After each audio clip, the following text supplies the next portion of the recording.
পাঁচটা বছৰ যাব ইহঁতৰ টাৰ্গেট হৈছে মই জানি ক'ব পাৰোঁ 5 বছৰ যাব ইহঁতে 5 বছৰ পিছত যেতিয়া ইলেকশ্যন আহিব কেণ্ডিডেট কাক কাক হ'ব কেণ্ডিডেট লৈ 5 বছৰ বহি বহি খাব কথা হৈছে নেকি এইটো আমি যাব লগা নাই ছাত্ৰ সংগঠনৰ পৰা NSUৰ পৰা কংগ্ৰেছ আমি যাব লগা নাই কংগ্ৰেছ কৰি টিকেটৰ কাৰণে ৰাতি 1 বজালৈকে কান্দি কান্দি টিকেট ল'ব লগা হৈছে ক্লিয়াৰেন্স নাহে বোলে খালি ক্লিয়াৰেন্স ডিস্ট্ৰিক্ট প্ৰেচিডেণ্টৰ ক্লিয়াৰেন্স নাই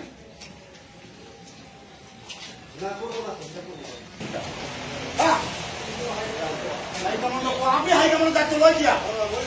এটা কাম দিয়া কি করে রেজাল্ট কি হিসাব দিয়ে